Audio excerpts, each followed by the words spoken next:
Thank you, Mr Deputy Speaker. It is my great pleasure to rise today to speak in support of this motion moved by my colleague and good friend, the member for Goldstein. 70 years ago, the United Nations unanimously voted to adopt the prevention and punishment of the crime of genocide. Earlier in this parliament, I had cause to return to some historical documents of my parents and grandparents regarding why they left Poland and their time in Eastern Europe. In there was scant documentation, but there was one document from the German government offering reparations for the death of my great-grandparents and my father's aunts and uncles at the hands of the Nazi regime. I can remember saying to the Premier of New South Wales and many others, how could this happen in a civilised nation? And she pointed to me to a phrase that has been mentioned by a number of other speakers that Hitler spoke at the time, which was, who, after all, remembers the Armenians? That is why the crime of genocide is so critical. 70 years on, we are no closer to eradicating this scourge on humanity. It was Raphael Lemkin, a Jewish lawyer from Poland, who coined the term genocide.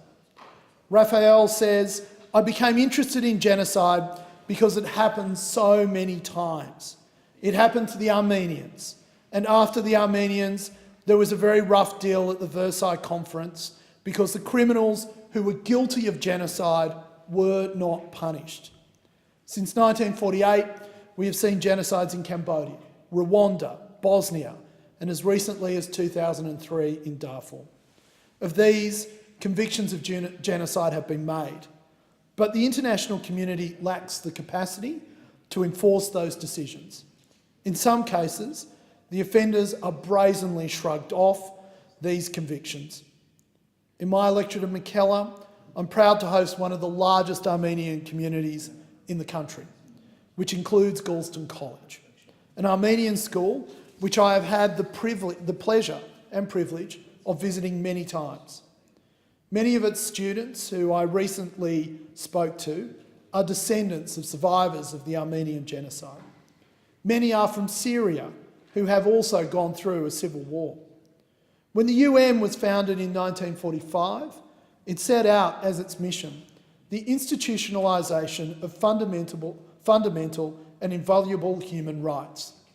This plight should be close to the heart of every Australian, as we recognised our foundational role in the establishment of the United Nations, the drafting of the Universal Declaration of Human Rights, and our facilitation of the Convention I stand in support of now.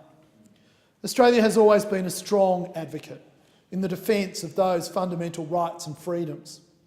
This is no better encapsulated than in the spirit of the Anzacs at Gallipoli.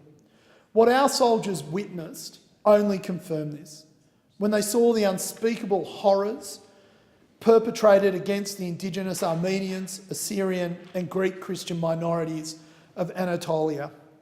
In October, I stood in the House to recognise Anzac prisoners of war who suffered alongside Armenians held captive in desecrated churches.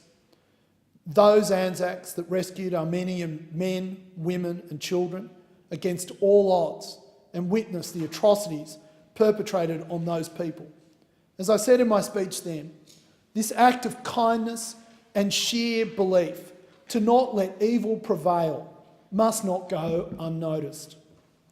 The experience of the Armenians was one of the first, but unfortunately it wasn't the last. As others have mentioned, we still see the world remain silent while genocides are perpetrated.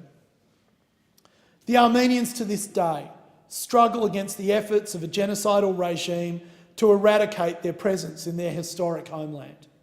The Armenians of the Republic of Artsakh have, from the late 80s until today, been in a state of conflict. In Baku, many are subjected to racism, discrimination and marginalisation because of their heritage. This must stop.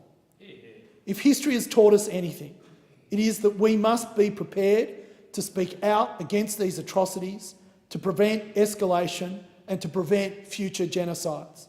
That is why I stand to recognise the 70th anniversary of this convention. Mr. Speaker, Mr. Deputy Speaker, the United Nations Convention on the Prevention and Punishment of Genocide was not conditional. If we are committed to ensuring these acts are never repeated, we must begin with their acknowledgement.